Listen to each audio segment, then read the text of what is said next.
The group that is really the one that is watching over our right to vote over this pandemic is Judicial Watch. The president is Tom Fitton, and he's with us now. Hi, Tom. How are you?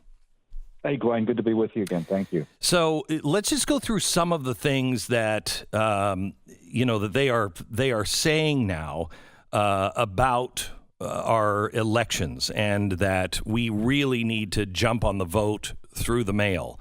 That seems insane, but they're saying that there's never any problem with the mail-in vote. Can you give me the facts on this? Well, if there are going to be problems with voter fraud, it's going to happen through mail-in and absentee ballots.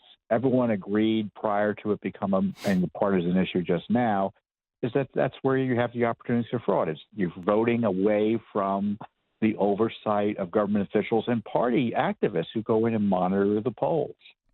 But on top of that, we've got a radical ramping up of people voting by mail, or at least there's this push. I think there will be 93 million ballots and ballot applications that will be mailed without anyone asking for them. 51 million ballots alone will be mailed without anyone asking for them. And that's a number that is far and above by multiples of any prior move. I mean, you've had a few states here and there who have vote-by-mail programs that were set up after years and years and, frankly, still aren't trustworthy. This is a radical escalation of this vote-by-mail. And in 2016, Glenn, 319,000 absentee ballots, mail-in ballots, were thrown out. Imagine what the numbers are going to be now. So you've got the vote by mail, you've got voter fraud opportunities, the ballot harvesting fraud opportunities. But I think there's this emerging issue that I think we all need to be concerned about, and frankly, the left should be too. Votes being thrown out by the millions because they don't get there on time, because they can't be counted, and the system breaks. And if that happens, and states are challenged, all of that goes to the House and the Senate ultimately. And in essence, Nancy Pelosi decides, practically speaking, who could be the next president. So if you look at the mail fraud that we have had in the past, the mail fraud happens when, let me give you a few examples. West Virginia postal worker last week indicted for manipulating 8 voters' absentee ballots. In 2019, Oakland County clerk outside Detroit charged with illegally altering 193 absentee ballots. Minneapolis, a man was charged with helping 13 others falsify absentee ballots ahead of the 2018 election. Dallas County, Texas, man convicted after 700 mail-in ballots were witnessed and signed by a fictitious person. North Carolina's 9th congressional district race. Scheme was to steal 1,200 absentee ballots and fill them out in a race that was decided by only 900 votes. So when the Democrats and Michelle Obama said, you got to go out and vote like your life depends on it, because sometimes in 2016, they were voted by an average, they lost by an average of 2 votes. These numbers may seem small, but in the right districts, it changes everything.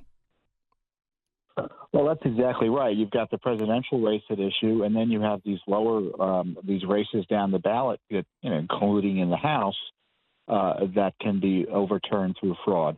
And the other reason we want a process in place that frowns upon fraud and secures the vote is so that people feel comfortable voting. That's one of the reasons we have voter ID.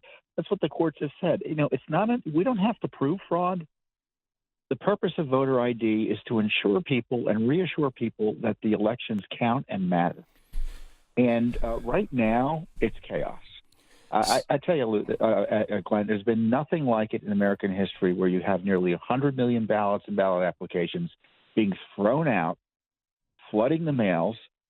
10%, right now, 10% of first-class mail is late. When you look at the percentages of ballots that are returned, you're talking potentially millions of ballots that won't get to the place they're supposed to be. So this is an opportunity for fraud that we've never seen before. And as I said, as importantly, you can't be sure your vote will count unless you vote in person. That's the best way to ensure your vote will be counted. And I'm not guaranteeing your vote won't be negated because someone got your mail ballot and votes in your name and there's a dispute there. But, you can't rely on the system because I think it's going to break, or I fear it's going to break. And when you're talking the percentages of ballots that get thrown out, the percentages, in my view, are too high for me to risk my vote to vote by mail. I mean, if it were 4 years ago, I'd say, I wouldn't necessarily say don't vote by mail. You're likely to lose your vote. I wouldn't advise anyone to vote by mail these days. So, Tom, I was listening to the news today. They are in riots in Belarus because Russia was interfering in the election. And the opposition is saying to the world, please don't recognize this administration. And I think in Belarus, they probably are right. But I see that kind of scenario playing out no matter who wins this time. This is a constitutional crisis on the horizon that we've never faced. The left is already gaming it out, Glenn. They're already planning it. Right. Go and look at this document created by the Transition Integrity Project. And who's the war gamer for them and for Joe Biden when they were doing a little war game? John Podesta. So someone who's a leading white on the establishment. And they're talking about having states threaten to secede from the union unless they get their electoral votes counted, I guess, despite allegations of fraud. So they're prepared for a revolution. I mean, we're kind of seeing it already. There's a revolution in Portland. You've got the violent communist insurrection in many cities as it is. And believe me, they're preparing to apply it to the presidential election. You can read about it in the New York Times. What do you say to the people who say, well, then why isn't the president stopping what's going on at the post office? Well, the train's left the station. The states have decided they're going to mail these ballots, those 52 million ballots going out. That's going to happen. The post office is going to do what it can do with the volume. But, on a good day, you have 5 to 10% of the material not get to where it's supposed to be or get there late. So to me, that's an unacceptable risk for voting by mail. And that's what we need to be talking about. If I were the president, and frankly, honest Democrats are now beginning to talk about because they're nervous. They recognize these issues. You should be voting in person. Michelle Obama highlighted that in her talk the other day. What's really been interesting is to see people like Stacey Abrams, who for months, the far left candidate from Georgia who lost the governorship there. She was on TV again yesterday for the DNC, telling people they shouldn't have to decide between their vote and their lives. So they're scaring the bejesus out of people from voting in person. That's suppressing the vote, Glenn. That's suppressing the vote. And I think some Democrats are thinking, what are we doing here? We're going to tell people to vote by the mail. No one really trusts the mail. Maybe we need to go back to the basics here and start getting people to the polls in person. Even Dr. Fauci says you can vote in person. So the coronavirus isn't a serious excuse anymore. Who is watching all of this, Tom, that is trustworthy to, at least the majority of people that we can look to that is monitoring all of this?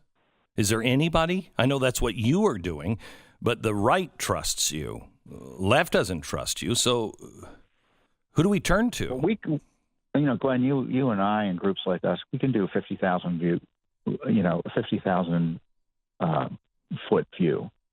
But at the polling places, that's where the parties have to provide the oversight. And when it comes to oversight, the left is far and beyond the Republicans. They're organizers. This is what they do. And so you'll have leftist poll workers who are lawyers and sophisticated and know how to challenge.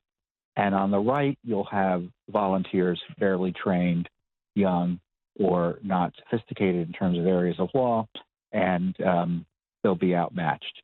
And then on top of that, you've got the political side, because we think it's going to be decided by lawsuits and these fights at the lower levels. No, it's going to be decided in Congress ultimately. That's the way our constitutional system works.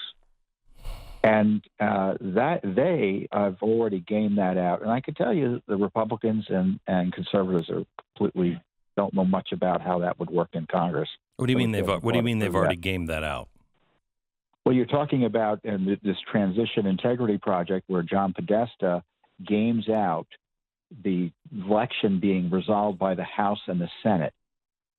And if there's no decision by a date certain in January, I think it's January 6th or a little bit later, you know who becomes president in an acting capacity? Nancy Pelosi. Nancy Pelosi. I think you'd probably just drop the phone after speaking words that would give most people a heart attack. Yeah. Tom. Yeah. So I mean, that's the way it's going to work. And you know what's interesting is each delegation of the House has a vote. It's not by person. It's not by vote. It's not by House member. And currently, Republicans have a majority of the delegations in the House. So that's why Democrats and the left are gaming it out. And, you know, if it comes down to a kind of an honest political fight, that's one thing. But we already went through a coup. Do you think it's going to stop? Of course not. Well, it's been cheery talking to you, Tom. Thank you we got to know what the problem is. I know. There to address it. I'm not trying to be negative. I'm just trying to highlight the real issue so we're not surprised. How can people help? Well, individually, they should figure out how they can become poll workers. Mm-hmm. Figure out what the rules are in your state. Contact your local party and volunteer. Encourage your circles to vote in person. Who's watching over the post office? The post office, to me, it's kind of like a meta issue. It's like, can you trust the post office to get the ballots to your location on time? No, don't use it. Okay.